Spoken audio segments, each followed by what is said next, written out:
চলতি বছরে উন্মুক্ত মাঠে সব বিভাগীয় তাফসির মাহফিল স্থগিত রাখার ঘোষণা দিয়েছেন বিশিষ্ট ইসলামী চিন্তাবিদ জনপ্রিয় বক্তা ডক্টর মিজানুর রহমান আজহারী। 8 নভেম্বর নিজের ভেরিফাইড ফেসবুক আইডিতে এক পোস্টে বিষয়টি নিশ্চিত করেন তিনি।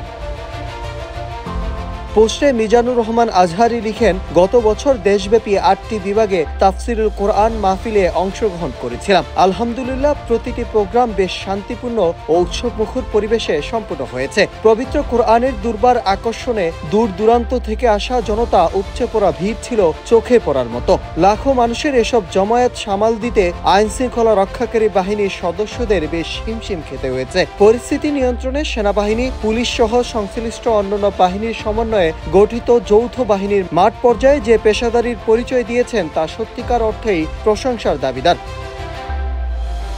তিনি বলেন, বর্তমানে সারা দেশে নির্বাচন কেন্দ্রিক একটি আমেজ তৈরি হয়েছে। অন্তর্বর্তীকালীন সরকারের ভাষ্যমতে আগামী ফেব্রুয়ারিতে নির্বাচন অনুষ্ঠিত হওয়ার কথা। নানা কারণে আসন্ন নির্বাচন আমাদের জাতীয় জীবনে অত্যন্ত গুরুত্বপূর্ণ একটি বিষয়। ইতিমধ্যে প্রায় সব রাজনৈতিক দল খুব জোরসোরে তাদের সভা সমাবেশ ও প্রচারণা কর্মসূচি শুরু করে দিয়েছে। ডিসেম্বর ও জানুয়ারিতে তাদের মহাসমাবেশগুলো অনুষ্ঠিত হবে। জননিরাপত্তা নিশ্চিত করার স্বার্থে এসব মহাসমাবেশগুলোতে আইন শৃঙ্খলা রক্ষা বাহিনীর সদস্যদের মোতায়েন করতে হবে। তিনি পোস্টে আরও লিখেন, এমনটা অবস্থায় আমাদের পক্ষ থেকে নতুন কোনো প্রোগ্রামের আয়োজন তাদের উপর বাড়তি চাপ সৃষ্টি করতে পারে। আর আইন শৃঙ্খলা রক্ষাকারী বাহিনীর সদস্যদের সহযোগিতা ছাড়া একটা তাফসির মাহফিলের বিশাল জনস্রোত সামলানো মুশকিলের বিষয় হয়ে দাঁড়াবে। জাতীয় স্বার্থে নির্বাচনের ঠিক আগ মুহূর্তে আমাকে ঘিরে এ ধরনের বড় তাফসির প্রোগ্রাম আয়োজন যুক্তিযুক্ত হবে বলে আমি মনে করছি না।